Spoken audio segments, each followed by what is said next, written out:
Buenas noches, saludos cordiales desde México, un abrazo fraterno a tantas personas que siguen este espacio en Costa Rica, en México, en Paraguay, en Honduras y en diferentes lugares porque hemos pues venido incorporando temas de lujo con personas de lujo. Eso es algo que he venido diciendo de manera reiterada al iniciar cada uno de estos espacios llamados conversaciones generativas, donde tenemos el propósito de hacer una evolución, aportar un conocimiento o generar una reflexión. Pero ese concepto de lujo, hoy quiero salirme yo, porque además yo lo tenía seguro que iba a ser de lujo con la persona que está hoy de invitada, y quiero retomar una frase que me llegó al WhatsApp esta tarde de mi sobrina, cuando compartiendo la información del conversatorio simplemente me puso de lujo, y creo que hace referencia a la calidad de la persona, tanto humana como profesional. Así que para mí es un gusto, agregando en estos conversatorios una nueva temática, a conversar de un proyecto tan valioso, tan maravilloso, que además es producto de la huella que dejó una muy destacada profesional en el área de la salud, en el sistema público costarricense también. Así que es un gusto presentar a la licenciada Vicky Ross, quien además es periodista y politóloga. Un saludo cordial y muchas gracias por este tiempo que comparte hoy con nosotros. Muy buenas tardes, muchísimas gracias por la invitación. Muy bien. Vicky, vamos a ver, el tema de la Fundación Ross, que es el tema principal de esta conversación, pues tiene su origen en la trascendencia y el desempeño exitoso de la doctora Ross.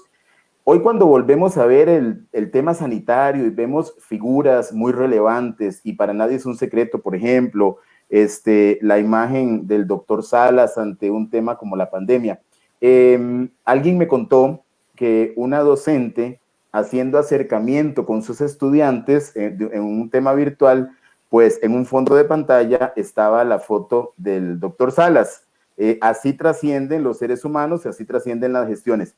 Pero bueno, los seres humanos somos transitorios en la vida de las organizaciones y de los países también. Una huella muy profunda también dejó la doctora Ross, una persona a quien se le reconoce esa entrega en el tema de la salud pública, temas preventivos. Me gustaría, antes de hablar de la fundación, para quienes no la han conocido o gente en otros países, si pudiéramos tener una reseña de la doctora Ross y su trascendencia en el sector público. No, muchísimas gracias, porque ya este año se cumplen 17 años de su partida, o sea, ya hay toda una generación de gente que no la conoció, pero y entonces siempre es un buen espacio para hablar de ella y del legado que debería trascender no solo la parte de la salud, sino también de la función pública, porque fue una funcionaria pública prácticamente toda su vida, fue reconocida por la calidad de la función pública, incluso en la administración Figueres Olsen del 94 al 98 ocupó la presidencia ejecutiva de acueductos y alcantarillados y fue destacada como la mejor funcionaria pública de esa administración. Todos los años se le dio el reconocimiento de los 4 años de la administración, de todos los miembros del gabinete y toda la gente que ejerce la función pública. Ella tenía una vocación de servicio público maravilloso, médico cirujano, saludista pública, graduada de la Universidad de Costa Rica con especialidades en la Javeriana en Colombia, también hizo una maestría y una especialidad en salud pública en Israel. Se dedicó toda su vida a trabajar en el sector de la salud pública, trabajó en el Ministerio de Salud prácticamente toda su vida. También trabajó para organismos internacionales, trabajó para la Organización Panamericana de la Salud en Washington, eso ya fue prácticamente al final. Estuvo también a productos y alcantarillados, como mencioné, y siempre con una visión muy tica de ese desarrollo social y humano que tenemos que tener y que tiene que ser la salud, una visión integral de la salud, que yo creo que eso también marcó parte de la visión que ha tenido la Fundación desde sus inicios. Ella, a una edad muy temprana, a los 49 años, le detectan de forma tardía un cáncer colorectal. El diagnóstico en ese momento no era muy bueno, le diagnosticaron 3 meses de vida porque se lo estaban detectando ya en estadio avanzado, en estadio 4, y así fueron 3 meses que duró esa lucha, pero durante ese proceso, como era siempre ella, la caracterizó toda su vida, igual fue en la enfermedad, una trabajadora incansable, entonces le tocó ver ese sistema de salud en el que al que le había dedicado prácticamente toda su vida profesional desde la óptica de una paciente con cáncer y se dio cuenta que había muchísimo que hacer, muchísimo trabajo que hacer para ayudar a la gente con cáncer en el país, siempre desde la óptica humanista, desde la óptica de la salud pública.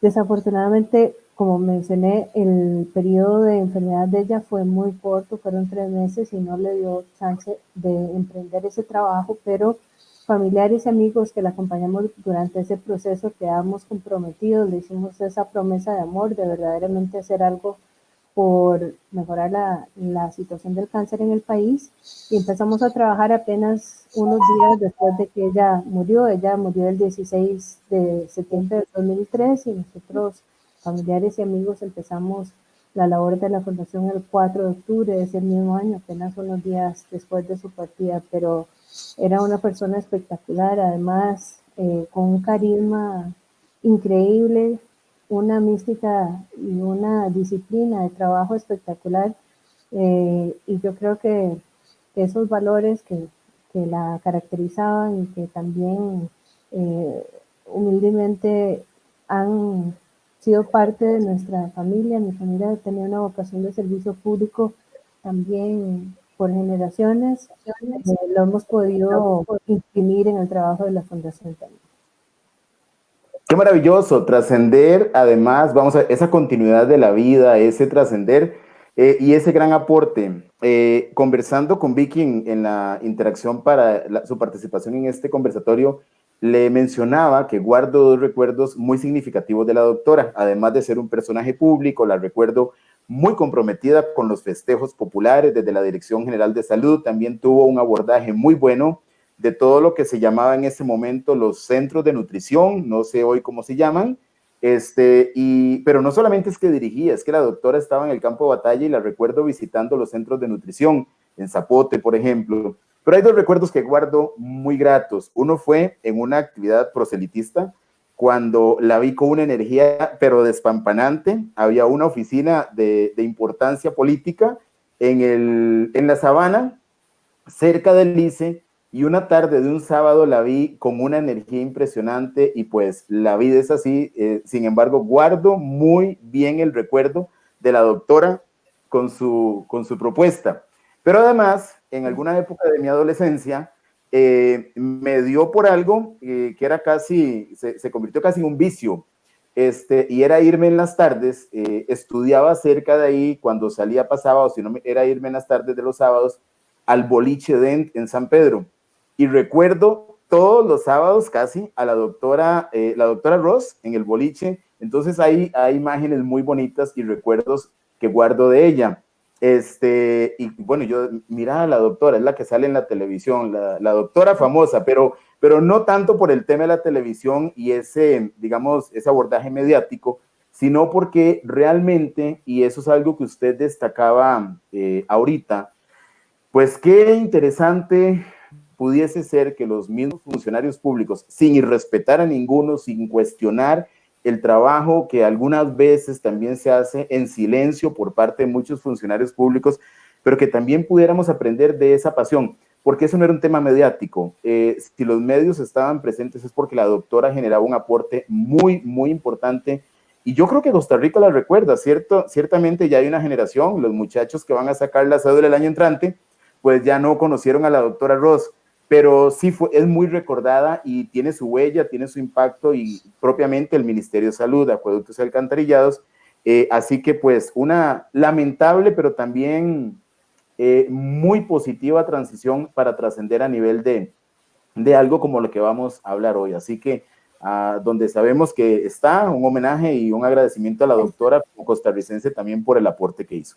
Esa parte, Mana, ¿Sí? Esa parte personal también la pregunta muy poco, pero efectivamente era súper amante del deporte, practicó deporte toda su vida, yo creo, jugó voleibol y basquetbol, yo creo que incluso fue parte de la selección nacional de voleibol en algún momento y súper fanática de fútbol de toda la vida. De hecho, yo heredé lo envenenada también al fútbol Ajá.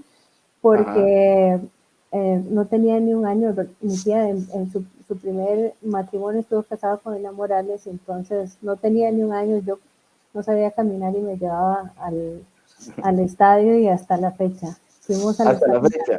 Sí, sí, Y mantuvo la tradición por la misma bandera.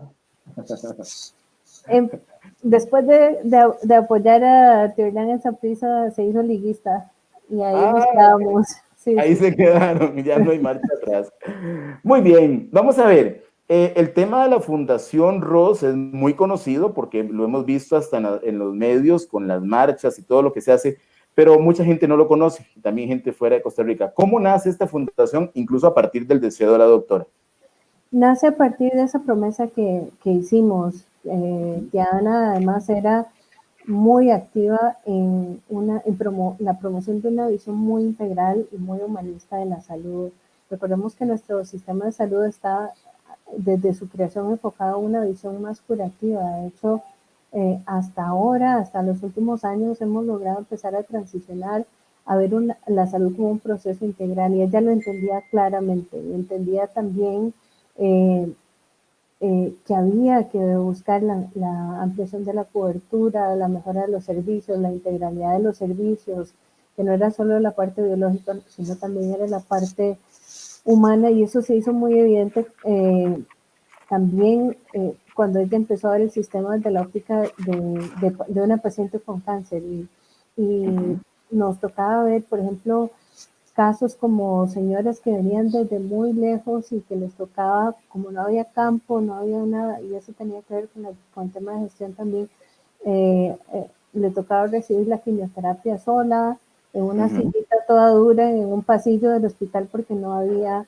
no estaban bien adecuados o no había campo. Y entonces, a partir de esa perspectiva, ella se apasionó por poder hacer algo por mejorar la situación del cáncer en el país y poder promover una visión de tratamiento integral y abordaje integral de la enfermedad.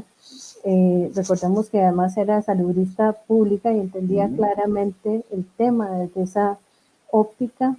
Era también muy activa con su grupo de amigas. Recordemos que ella fue una de las médicos fundadoras de la Asociación Nacional de Mujeres Médicas de Costa Rica, MECORI, que fue uno de los primeros grandes apoyos que tuvo la fundación y todo ese grupo de médicas destacadas que eran sus amigas, que eran muy activas y todavía muchas lo son en el campo de la salud pública y familiares, nos aventuramos a cumplirle esa promesa yo creo que sin entender muchísimo la dimensión de la promesa que estábamos haciendo en ese momento, porque era una camisa de 11 varas en la que nos estábamos metiendo, pero nos estábamos metiendo con el corazón y con las ganas de cumplir y honrar esa promesa. Y bueno, 17 años después, yo creo que hemos seguido caminando en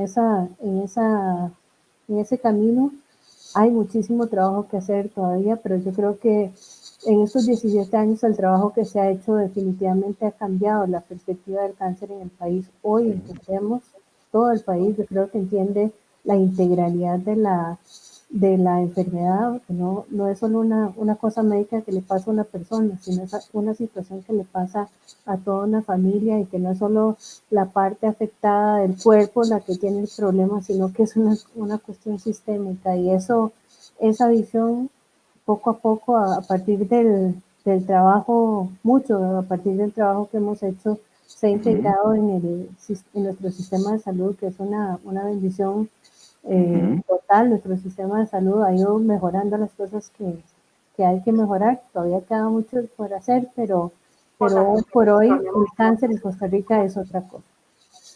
Es otra cosa. Revisando algunos datos como organización no gubernamental, pero como organización formal también veía la misión y la visión, están muy organizados. Ahí plantea la misión, una organización no gubernamental sin fines de lucro, dedicada al mejoramiento integral de cáncer a través de la promoción, prevención, detección temprana, apoyo integral a las personas con cáncer y sus seres queridos. O sea, trasciende al núcleo familiar o personas cercanas. Y la incidencia en políticas públicas y privadas, o sea, no va solamente al paciente, trasciende a su entorno familiar, pero además busca vincularse con políticas públicas. Y en su visión, pues dice una situación del cáncer con los más bajos índices de incidencia y mortalidad posibles. O sea, hay una lucha no solamente por el acompañamiento, sino por trabajar en esta parte preventiva. Cuando hablamos y encontré la información de la fundación, hablaba del abordaje social. ¿Cómo están integrados y cómo canalizan toda esta serie de propuestas desde la parte psicosocial, además de la parte que sería directamente el tema de salud? Desde la parte psicosocial, nosotros empezamos también desde que empezamos el trabajo hace 17 años con una modalidad que no existía en el país. Nosotros parte de lo que veíamos era primero ese enfoque del sistema solo en la parte biológica y no, había muy poco para la persona como ser humano y no había una atención. O sea, a nosotros nos tocó 2 años antes que muriera mi tía Ana, también el caso de una prima hermana de mi mamá y mi tía María de la Cruz, que pasó por un cáncer de mama, también murió, falleció por un cáncer de mama. Eh, lo que cada día por dicha pasa menos, que nos enfrentamos a un diagnóstico de cáncer de un ser querido y ahí, hasta el momento del diagnóstico, por más que uno haya oído hablar de cáncer, hasta el momento del diagnóstico uno no sabe, que sabe muy poco acerca de la enfermedad. En ese momento, después, cuando a mi tía le diagnostican, las primas, las hermanas de mi tía María de la Cruz, que había fallecido por cáncer de mama, se acercan a nosotros y nos dice, hay muy pocos recursos de información, pero nosotros, María de la Cruz escribió un diario sobre lo que le pasaba, cómo le iba cayendo los medicamentos, no sabemos si le pueda servir, pero aquí está. Y ahí eso puso luz sobre un gran vacío que existía, por dicha cada vez existe menos y por dicha también la tecnología cada vez es más, está más accesible para todo el mundo para que esos recursos eh, no sean solo para la gente que los puede conseguir.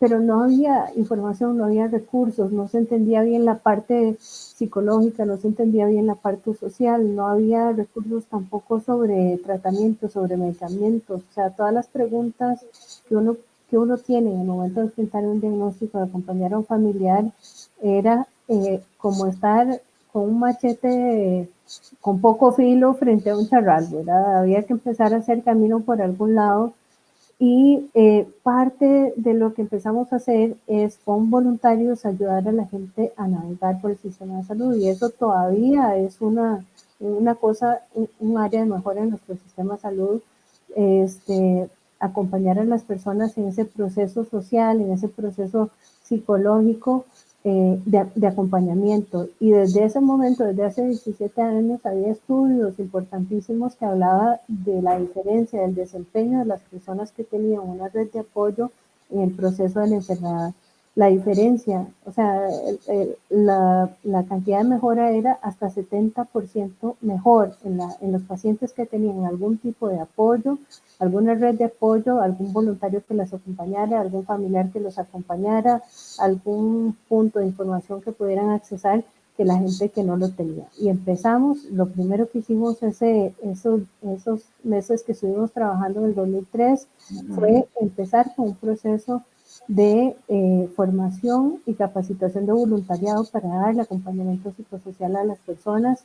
Eso ha ido evolucionando. El tema del cáncer y las necesidades de la gente con cáncer, de las personas con cáncer, eso es una cosa fluida, es una cosa en movimiento y siempre hay que estar evaluando las diferentes necesidades. Durante estos 17 años hay anécdotas interesantísimas de cómo se ha ido transformando el trabajo y cómo hemos ido también detectando brechas y atendiéndolas específicamente. Por ejemplo, en algún momento empezamos a notar que muchísimas de las y los pacientes de cáncer que además llegaban a la fundación para algún otro tipo de apoyo, apoyo con psicológico, grupos de apoyo, además, empezaron a faltar no solo a las citas en la fundación, sino también a sus citas de tratamiento. Cuando empezamos a preguntarnos por qué era, resulta que tenían hijos en edades escolares y colegiales y los hijos estaban presentando cuadros de ansiedad, estaban bajando el rendimiento académico, estaban con un montón de situaciones y nos dimos cuenta que en el país tampoco existía una instancia para atender a los hijos de los pacientes con cáncer. Y como hablamos desde el principio, hay una afectación familiar, es una afectación al núcleo de personas cuando alguien tiene un diagnóstico con cáncer. Y los papás y las mamás que tenían miedo que los hijos tuvieran un cuadro de ansiedad o no querían que se sintieran mal o tristes porque ellos iban a tratamiento, iban al hospital o iban a la fundación, se quedaban en la casa para que los chiquitos no se sintieran mal. Entonces agarramos un grupo de especialistas en psicología infantil, desarrollamos talleres de apoyo específico para niños en edad preescolar, escolar y colegial. Y ahí, esa es una anécdota de cómo hemos ido atendiendo brechas a cómo las hemos ido detectando también a través de los años. Una pregunta, con esta experiencia tan demostrada ya que se convierte en evidencia durante 17 años, ¿ustedes han podido comprobar cómo mejora incluso la dinámica familiar a partir del abordaje de los adolescentes, evitar cuadros de ansiedad? ¿Qué de esto, que ya es experiencia demostrada de ustedes, se puede estar quedando por fuera en el sistema público para un abordaje integral? O, por ejemplo, aspectos como los de la clínica del dolor, que me parece que hacen un abordaje integral maravilloso. ¿Se compensa o, digamos, si el sistema público pudiera tomar a la Fundación Ross como referencia, qué le faltaría hacer al sistema público? ¿Se ha nivelado o hay áreas de oportunidad ahí? Hay muchas áreas de oportunidad. El sistema público es maravilloso, pero es de cambio lento.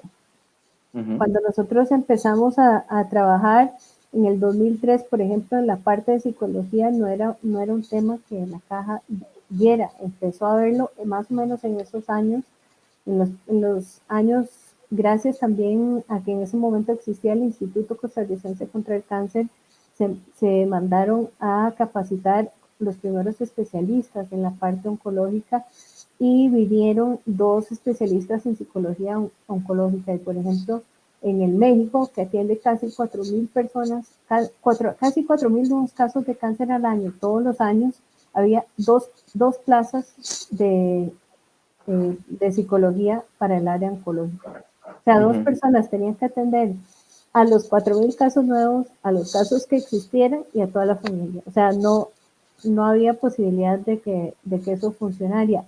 También, por ejemplo, la parte de fisioterapia. Antes no había ninguna instancia primero no se consideraba. Y por ejemplo, los casos del linfedema en mujeres mastectomizadas era enorme, porque no había, se les hacía la cirugía, la mastectomía, pero no había algo posterior que fuera integral al tratamiento. Nosotros hicimos un esfuerzo como de 5 o 6 años con varias universidades para buscar generar instancias de formación locales, porque necesitábamos tener recurso humano que se pudiera capacitar aquí para dar abasto con la necesidad país. Y desde hace más o menos 3 años, yo creo que ya por la tercera o cuarta generación de especialistas en rehabilitación oncológica de fisioterapia, ya la Universidad de Santa Paula en alianza con nosotros desarrolló la especialidad. Yo creo que trabajamos también con varias otras universidades, con la CIMED y con la Universidad de Costa Rica, y ahí poco han ido incorporándolo también a su currículo también.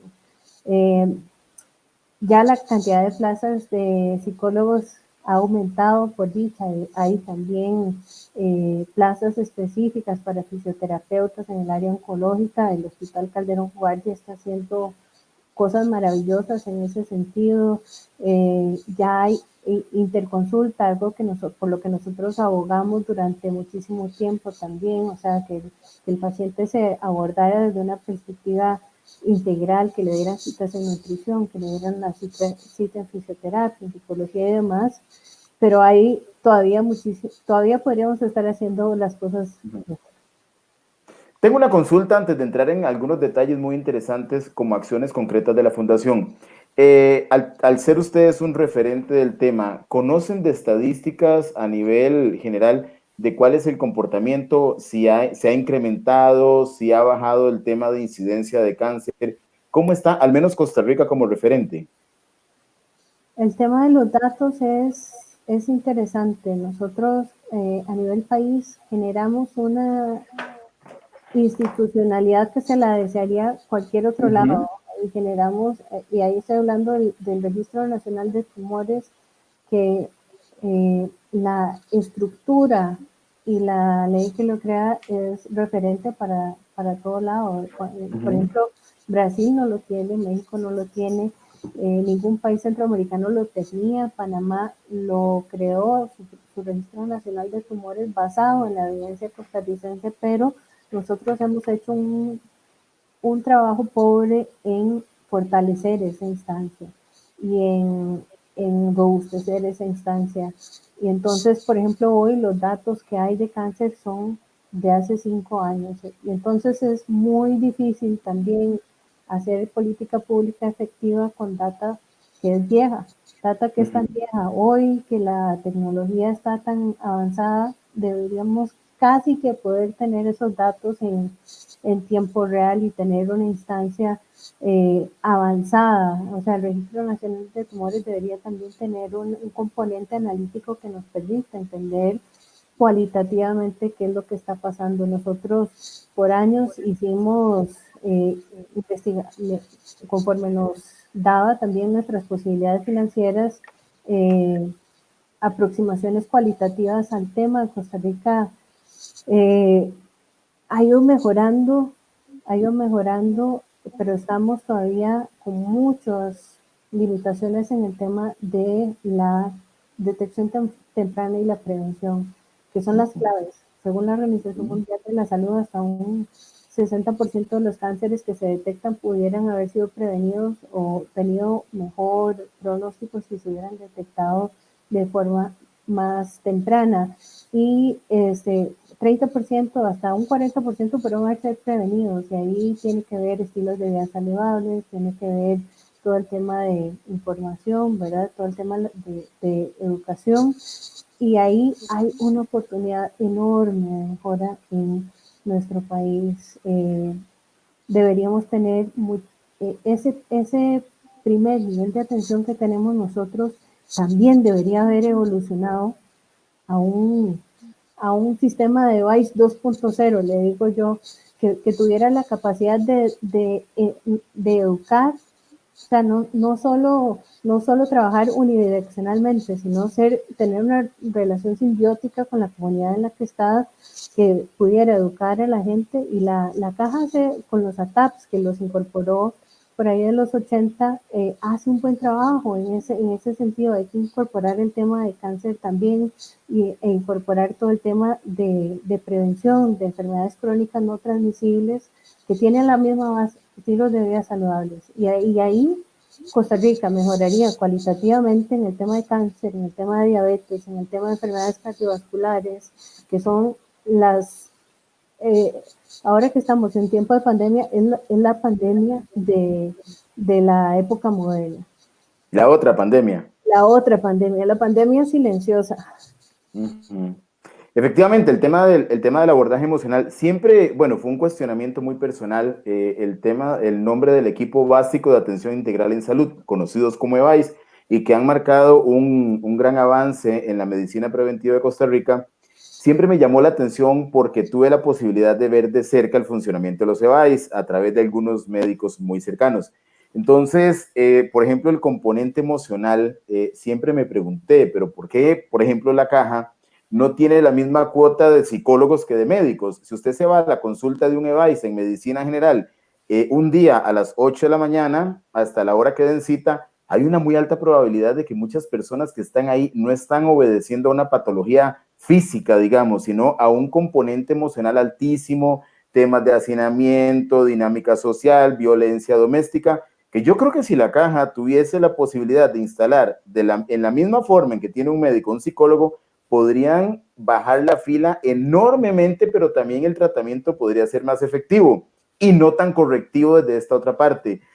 Muy interesante, siempre me quedó la inquietud de que el tema de integral debería tener esa figura de manera permanente, y lo comentaba hoy, que si los hospitales tuvieran más psicólogos, mucha gente estaría recuperándose en su casa. El cambio emocional de salir después de tener una pijama de hospital a la casa con su alimentación y el núcleo familiar, pues impacta muy positivamente la salud emocional y muchas veces la física. Pero qué interesante este tema desde el abordaje que ustedes tienen. ¿Han sido buscados para ser aliados de la caja del servicio público? Porque ustedes son un referente en toda esta perspectiva integral y preventiva, incluso en la parte de educación. ¿Han sido buscados como alianza? ¿Han fortalecido ese vínculo?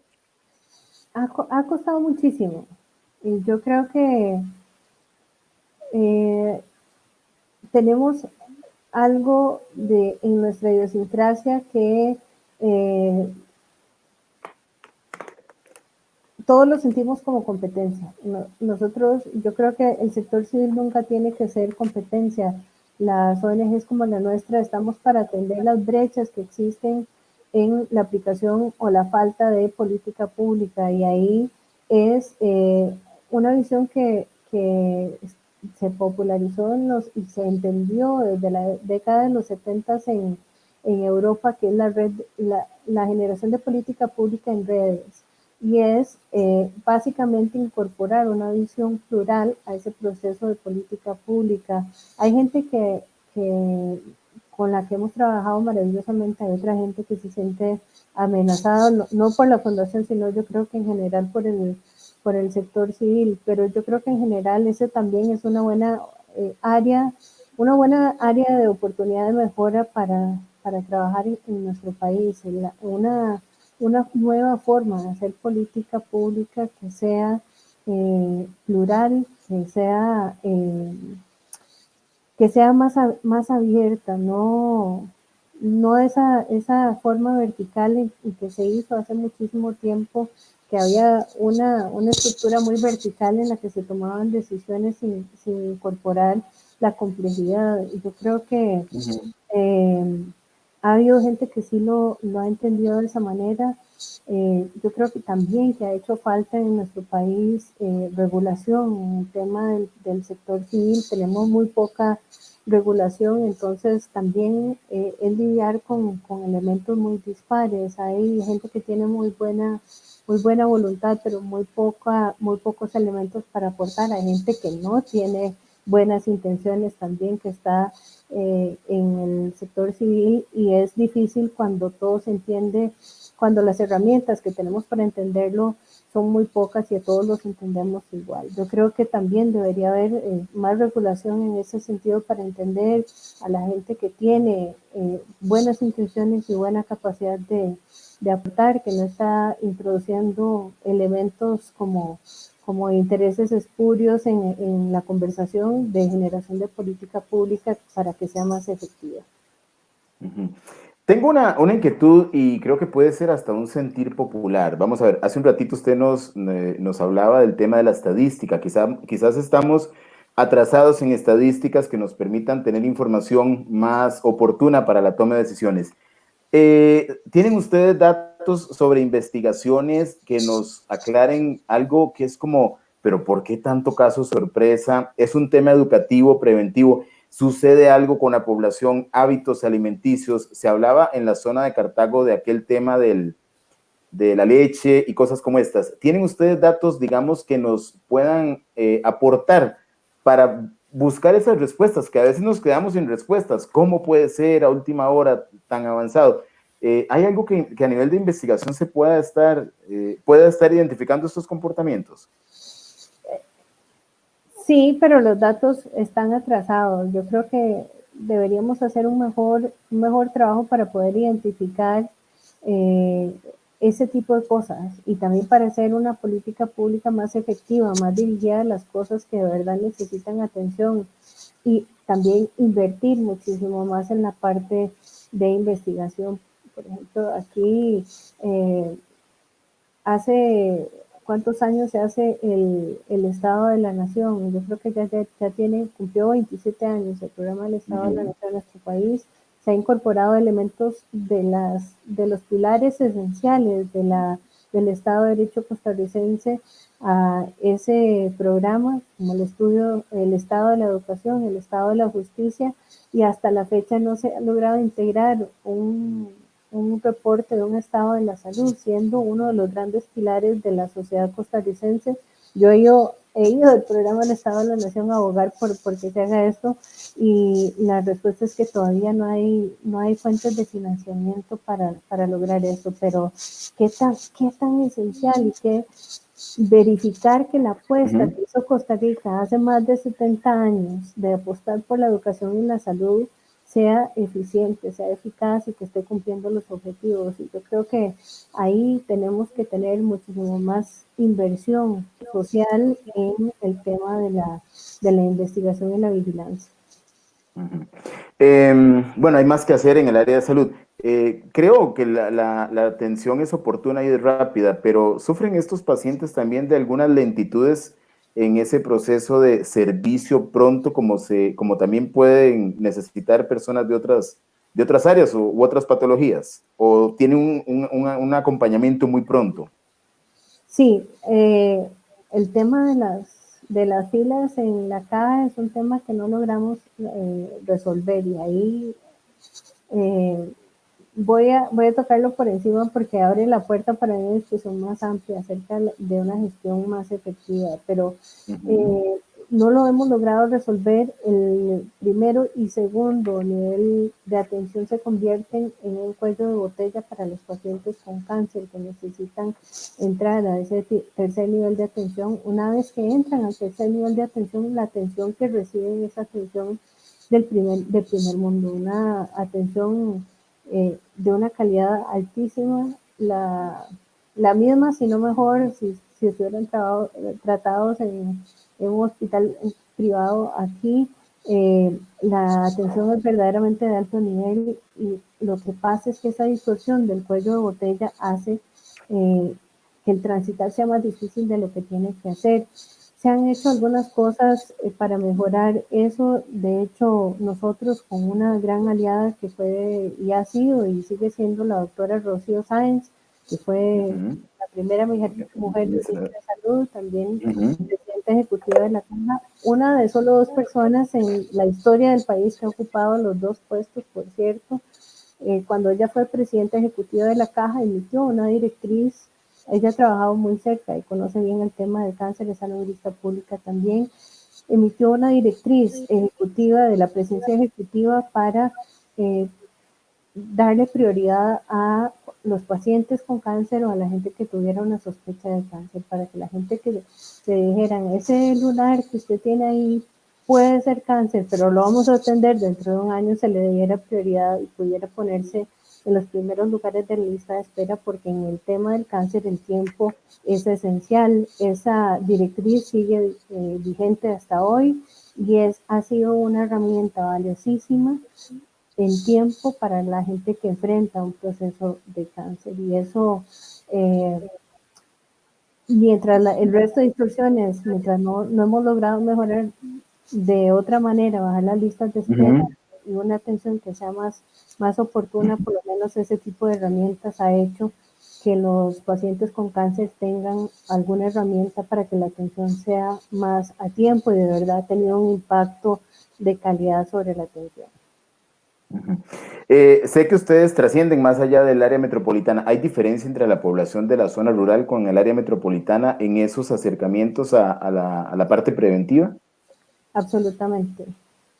por miles de factores, incluso estilos de vida, pero también en una cosa que se llama el acceso al continuo de la salud. Cuando hablamos que la concentración de servicios está en el área metropolitana, eso le da genera una desigualdad en nuestra población en los accesos de servicios de salud enormes.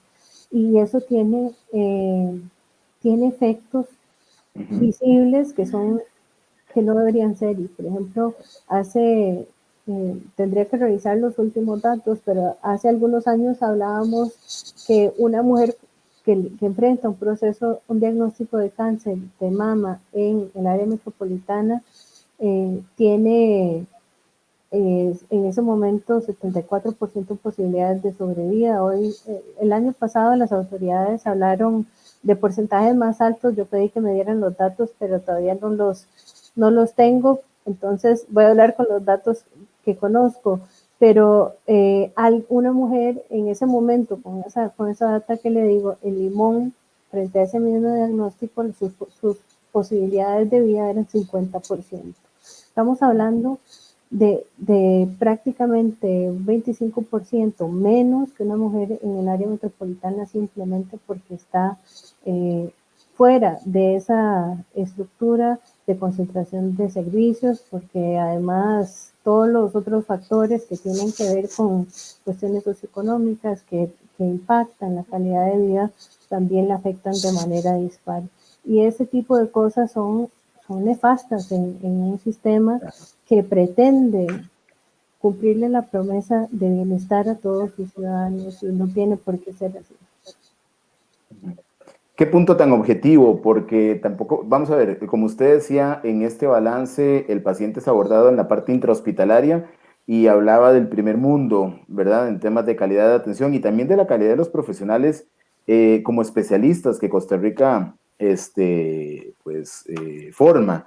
Sin embargo, qué difícil en estas otras partes, estando tan cerca de la meseta central, del GAM, que haya esta brecha, 25% es muy impactante si estamos hablando de vida, ¿no? De posibilidades de recuperación o de combatir algo que a tiempo.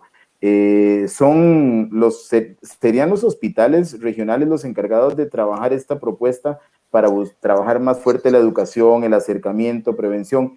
¿Qué podrían hacer fuera del Valle Central que no se está haciendo hoy? La caja podría ser mucho más. Nosotros de hecho, parte de lo que abogamos por años en esa cuarta área de trabajo de la fundación, de la parte de incidencia, era para que no se pudiera descentralizar el tema de la atención en el tercer nivel. ¿Y eso qué significa? Que un hombre o una mujer que tuviera cáncer en el Valle de las Estrellas tenía que transitar por lo menos 4 horas para llegar a ponerse quimioterapia a San José, y ver a dónde dormía, y ver cómo comía, y ver un montón de cosas. Y si no, también ahí se pusieron algunas instancias para ayudar en eso, pero que tampoco tenían algún sentido. El traslado en ambulancia de una paciente simplemente porque el servicio no lo tiene el hospital y la tienen que traer desde el Tonifacio al Calderón o a alguno de los hospitales en San José, eso es una distorsión que no debería existir. Poco a poco se han ido corrigiendo con esa parte de incidencia que se ha hecho en el país. Hoy ya el Hospital Max Peralta en Cartago tiene el servicio de quimioterapia, el Hospital de Heredia y el Hospital de Alajuela. Creo que el último en incorporarse fue el Hospital de Heredia. Y poco a poco ir desconcentrando esos servicios para que la gente tenga un acceso más real a este tipo de cosas. Nosotros teníamos, por ejemplo, le voy a contar una anécdota, una paciente, la ambulancia lleva a los pacientes que estén a 40 kilómetros o más. Teníamos una paciente de la zona de Cartago que estaba a 39 kilómetros del hospital, o sea, no calificaba, pero no tenía plata para pagar transporte. Entonces, para ponerse su quimioterapia, caminaba 39 kilómetros hasta el hospital sin plata para comer, se ponía la quimioterapia y se volvía caminando 39 kilómetros. no conocía el sistema de salud, resultaba que le tocaba, podía pedir que le dieran algunos viáticos, pero eso no, imagínense que eso pasa en un país tan pequeño que tiene una red de servicios de salud tan buena, tan fuerte, esas cosas no deberían suceder. Deberíamos encontrar alguna forma de que el sistema funcione, porque la señora cumplía muy bien en hacerlo, pero muchos otros simplemente no van. No lo hacen. Le voy a hacer una pregunta, pero no la voy a comprometer con la respuesta. Quizás es una pregunta para que reflexionemos todos. Voluntad política, tramitología, burocracia o recursos. ¿Qué podría pasar en esto cuando lo que se está jugando es la vida? Hay tantas cosas cuando vemos un país pequeño, sí, y con todo ese avance que tenemos en el tema de la medicina y de lo que nos jactamos con mucha razón en algunas partes. Una pregunta, estamos hablando de esta especialidad, probablemente si habláramos de ortopedia, pues la pregunta también podría salir porque hay mucha gente con necesidades. Y la formación de oncólogos en Costa Rica avanza de una manera, digamos, adecuada a la necesidad que tiene o la demanda que se genera. El problema de los especialistas, si usted puede revisar las promesas de campaña de las últimas 4 o 5 campañas electorales, todas incluyen aumentar la cantidad de especialistas. Tenemos desafortunadamente un sistema de intereses encontrados en la capacitación de especialistas en medicina en nuestro país en todas las áreas, y es que los especialistas que ya son los que dicen cuántos nuevos entran, y eso genera un choque de intereses fuerte. Hasta hace poco había como solo 80 oncólogos para tratar a todo el país, y eso genera las discusiones que generan. Yo creo que hay muchísimas cosas por hacer que tienen que ver con enfrentar intereses específicos de manera valiente, con ejercer las instancias de política pública de una manera más técnica para poder que las cosas mejoren cualitativamente. Y eso es trabajo de valientes, eso es algo que necesitamos hacer, no solo en la parte oncológica, no solo en la parte médica, sino que es tarea en muchas áreas en nuestro país. Muy bien, casi llegamos a una hora con Vicky Rossi, como me lo dijeron, de lujo, por supuesto. Aterricemos un poquito en el tema de la fundación. Al decir cáncer, ¿se atienden pacientes con todos los tipos de cáncer o hay alguna diferencia o aplicación? No, todos por igual. Todos por igual. Nosotros empezamos atendiendo todas las tipologías de cáncer, hombres y mujeres. Obviamente el color rosado de nuestras campañas de octubre introducen la distorsión de que es solo de mujeres o que es solo de cáncer de mama, pero no, mi tía tuvo cáncer colorectal y nosotros nacimos con esa visión amplia de todas las tipologías de cáncer para todas las personas, precisamente pensando que el cáncer no hace ningún distingo. El cáncer le puede dar a cualquier persona, a cualquier edad, y nosotros queríamos ser una instancia que atendiera la problemática desde una perspectiva más general, y así lo hemos hecho. Vemos hombres, mujeres, niños, personas con cáncer, sus seres queridos, y de acuerdo a lo que nos va dando a la cobija y a las necesidades específicas de la coyuntura, y vamos atendiendo lo que se pueda, pero todas las tipologías y en todas las etapas de la enfermedad. Desde la parte preventiva hemos hecho un esfuerzo enorme en campañas de prevención y detección temprana, algo que le toca en buena teoría a la caja, pero que nosotros también hemos apoyado en esa parte, sabiendo que el proceso de transformación cultural que necesitaba haber en el país era muy grande. Entonces decimos, y sabiendo que era el área más impacto, nos dedicamos muchísimo a la parte de información dedicada de educación, de prevención y detección temprana, y también en todas las etapas hasta el tratamiento del duelo. Ya lo abordan. Concretamente dentro de estas actividades, porque se extiende a ese acompañamiento psicosocial, ¿tienen algún tipo de albergues para personas fuera del Valle Central que llegan a San José? Ese tipo de acompañamiento en necesidades inmediatas. No, ese es un gran tema. Como hablábamos, la concentración de servicios sigue estando del área metropolitana, a pesar de que algunos hospitales regionales han aumentado la capacidad, pero el tema de los albergues es un tema enorme. La gente que necesita venir a San José de afuera para hacer su tratamiento, el tratamiento de un ser querido y no tienen a dónde ir. A través de los años hemos apoyado, hemos visto a ver cómo se podía solucionar esto, hemos trabajado con varios hospitales para lograr una mejor integración, para lograr un tratamiento más, una atención más expedita de la gente que tiene que venir de afuera.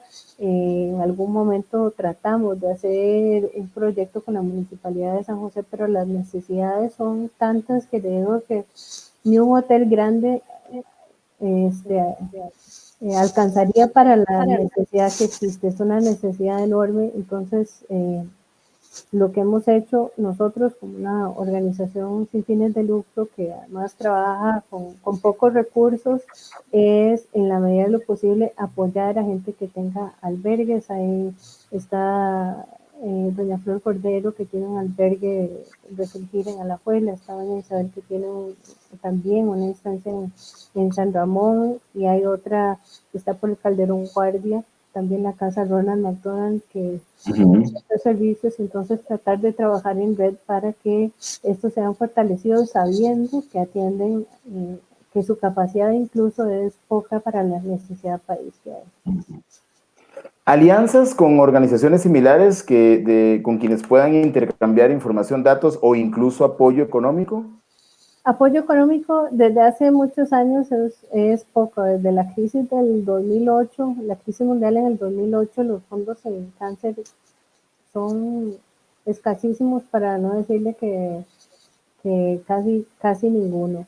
Nosotros somos socios país de la Sociedad Americana contra el Cáncer y de la organización Susan G. Komen for the Cure, y hemos tratado también en buscar mejorar una visión también más integral y más amplia de la problemática del cáncer. Hemos buscado trabajarlo desde una perspectiva regional. Somos socios fundadores de la Unión Latinoamericana contra el Cáncer de la Mujer y somos socios fundadores también de la Asociación Latina Iberoamericana contra el Cáncer.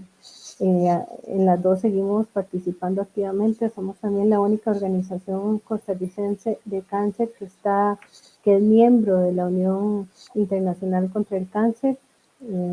Somos activos en eso porque nos ayuda a tener una visión muchísimo más clara, una visión desde una perspectiva más ampliada de la problemática del cáncer en el mundo y de los retos que hay que hacer y las discusiones que tenemos que enfrentar.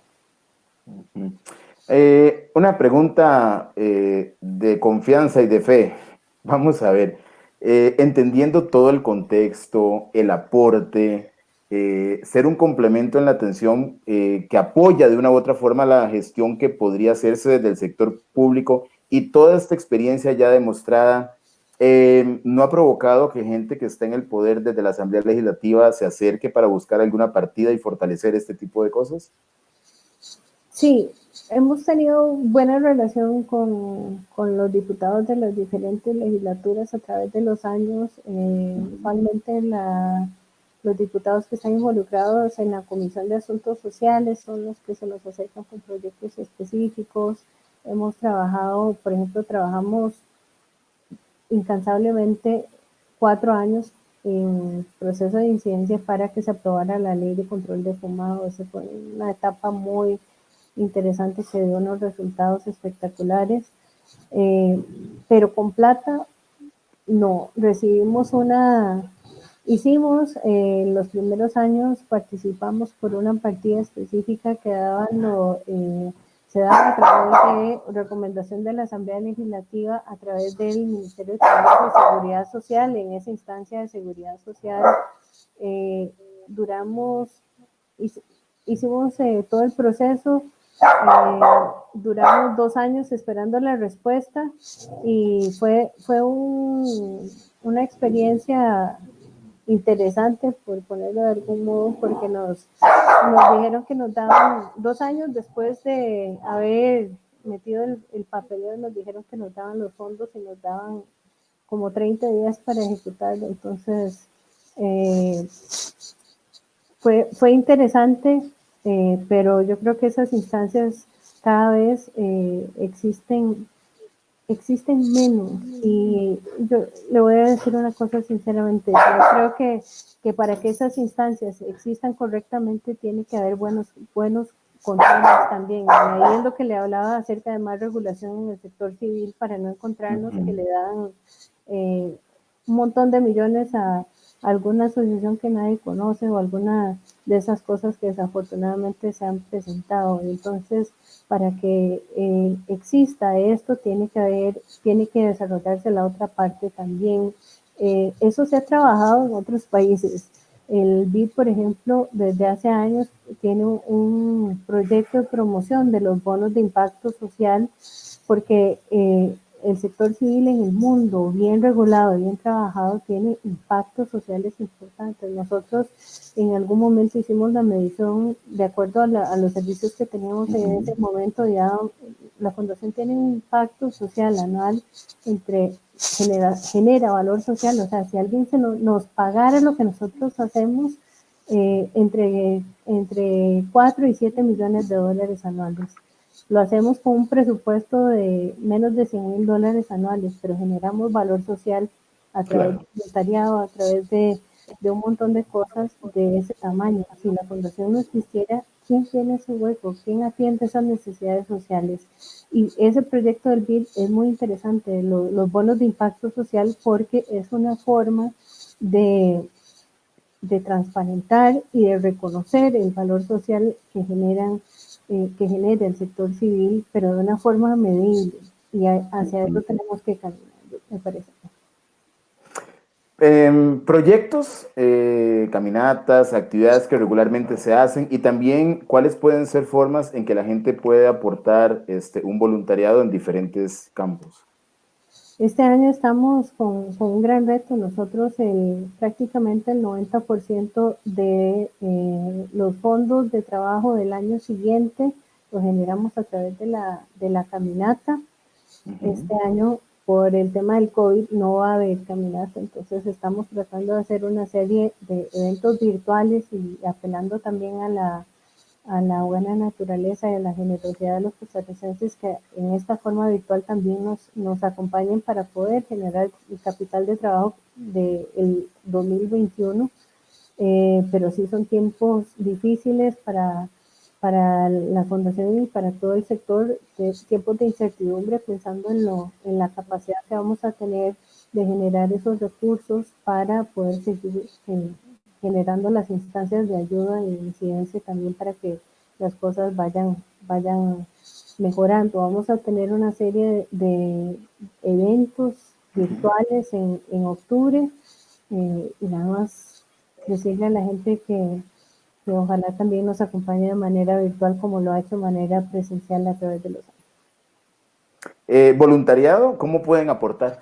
Voluntariado, toda la gente que nos quiera ayudar es bienvenida. Hay muchísimas formas de ser voluntario. Tenemos voluntarios profesionales y técnicos, de gente que apoya su expertise en diferentes áreas. Tenemos desde arquitectos, diseñadores gráficos, publicistas, médicos, de todo tenemos. Entonces, si quieren aportar desde esa manera, también aportamos temas de logística, que este año, obviamente por el tema de la caminata y demás, un poquito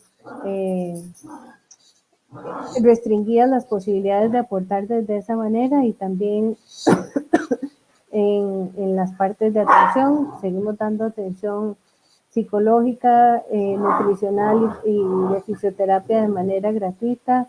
Así que si nos quieren aportar con la parte de atención, la parte de grupos de apoyo, también es bienvenido. ¿Tienen alguna sede en San José?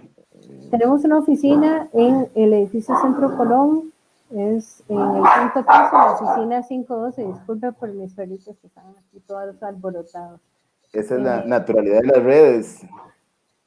En la oficina 512 en el 5º piso del edificio Centro Colón, en el puro centro de San José. En estos días de confinamiento no está abierto, pero estamos atendiendo todo a través de manera virtual, correos electrónicos, a través de nuestras redes sociales.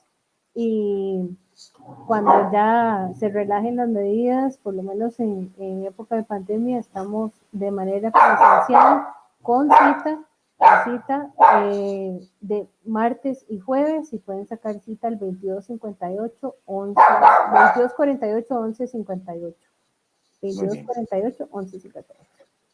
Mire, hemos sido puntuales, 1 hora exacta, lo propuesto y lo solicitado. Vicky Ross, realmente, bueno, mucha gente que está por acá viendo esto. José Bernabé Masí dice, saludos y gracias por darnos a conocer tantos detalles importantes. Por ahí también está Eric Jiménez, quien es el alcalde de Cartago, de Oriamuno, Cartago, que está trabajando muy bien con la Municipalidad de Cartago, y eso es bueno, que se unan porque somos un solo pueblo y hay que unir esas sinergias.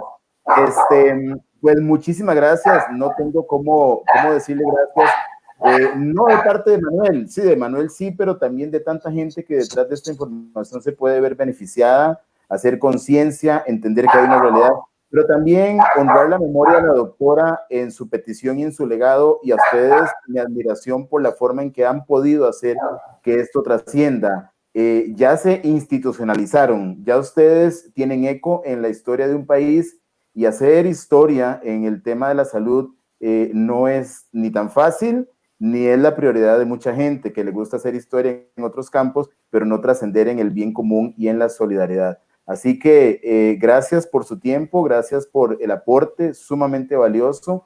Quedamos muy contentos, sé que hay mucho más por hablar. Salieron por ahí temas que surgen al calor de realidad de la seguridad social y otras oportunidades de mejora, que ojalá vienen las elecciones 2022 y ojalá que no le hagan copy-paste a los planes y que vuelvan a poner que van a formar oncólogos y le hicieron copia al anterior, y que haya realmente un replanteamiento de cosas por mejorar. Así que muchísimas gracias. Mañana estaremos compartiendo con la doctora Gisela Amador, con quien vamos a conversar del tema de farmacodependencia, también alguien que le conoce y que le admira. Igualmente, que, una amiga muy querida. Sí, por ahí ya tuve ese dato y pues fue muy bonito para mí saber que en 2 días sentimos 2 personas tan valiosas haciendo tantos aportes, quien fue ministra de Salud de Costa Rica, pero también desde su área de especialidad vamos a conversar sobre el tema de la farmacodependencia. Y a la gente que ha estado con nosotros esa hora y 2 minutos, muchísimas gracias y que Dios la bendiga muchísimo, y todas las admiraciones y bendiciones también a la doctora Ross, que no está, pero sí está, y trascendió todavía más fuerte de lo que ya había hecho. Así que, buenas noches. Buenas noches, muchas gracias. Gracias a usted.